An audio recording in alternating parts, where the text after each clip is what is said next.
you know what to do if you're in an emergency situation? Maybe somebody around you suffered some type of bleeding or they need CPR. We are live here at St. Luke's Medical Center talking about a free class that you can take part in today to help save lives. Question for you out there.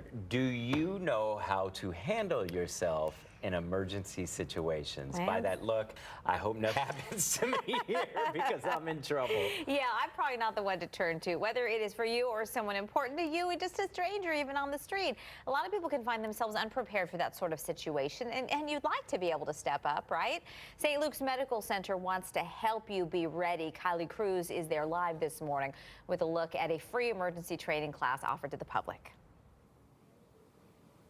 Good morning, guys. You know, I always think to myself, what would I do if I was in a situation where I was hurt or maybe somebody else was hurt? You know, you watch those TV dramas and you think, would I know what to do? And thankfully, St. Luke's Medical Center is here to help. They're offering some free classes, but we want to introduce Liz. Liz, you were going to talk a little bit about things that we can do if we are in a situation because, you know, it takes sometimes emergency responders a few minutes to get there, and somebody could lose their life within 5 minutes, depending on blood loss. Right, blood loss is very rapid and quickly.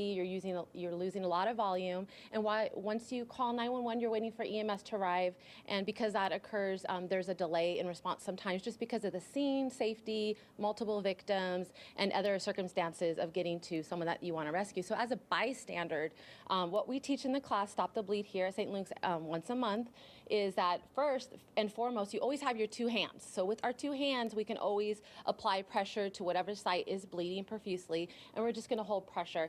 A lot of people don't like the sight of blood, so we do teach that look up at the sky, think about something else, and you're going to hold direct pressure to wherever that bleeding may occur, direct pressure. Now, if you have something within your reach, like a jacket or a belt, so I have some of that stuff now. I have my jacket. I have my purse and my purse strap. What would I do in this situation? Let's say it's a family or friends. Right. You have no equipment with you whatsoever, no training. EMS is on the way. You gave them a location and call 911. I would ball this up and I would put direct pressure on that wound, and I would not release that pressure. I don't want to keep looking at it. I just want to hold constant direct pressure at all times. And with that, and the tourniquet application is something that we do teach with the participants that come, if they have that equipment available from a first aid kit, or they are able to get some to carry in their maybe glove compartment box or in their camel pack if they're hikers. And we do teach applications of the tourniquets and how to assess that the bleeding has been stopped. You know, makeshift tourniquets you can do, but it has to be a very wide strap. It needs to be a wide belt strap. A very wide purse strap has been used in the past in some mass casualty scenes by bystanders. There's other types of tourniquet applications, a SWAT application that you can apply for very large wounds, and basically everything is the goal to stop the bleed because we need that volume of blood and we don't want to lose it in that very, very short period of time. But in addition to, and then we do have gauze as well that we teach to pack a wound. So if it's a very large wound, we would teach to pack the wound and then hold that direct pressure if you have it available in a first aid kit. But in addition to stopping that bleed, once we are able to control that bleed, if there is no signs of life, we really need them to move on to starting chest compressions.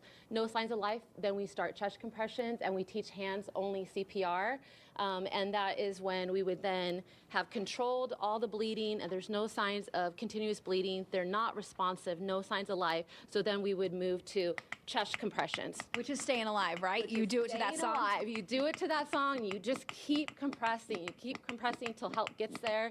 It's 100 compressions per minute is the goal, and you just keep compressing. Wow, a lot of information to go through. We're running out of time, but you have a free class tonight, 4 to 6 here at St. Luke's, and another one next month. Absolutely. We're more than welcome to do walk-ins. We are committed to helping the community have this knowledge and these skills to be able to help anyone that they find a victim while they're waiting for EMS to arrive, because every minute and those seconds add up and they do count for that patient. And it's hard to be a bystander and not be able to help somebody when you're waiting, because minutes feel like hours to somebody waiting. Great advice this morning, and I know a lot of viewers out there probably are going to remember this information and hopefully sign up for the class, because Olivia, you never know when you're in that kind of situation. Got to remember that Staying Alive tune in your mind, and we'll have AZ Family information on where and when for that class today. Kylie, thank you so much.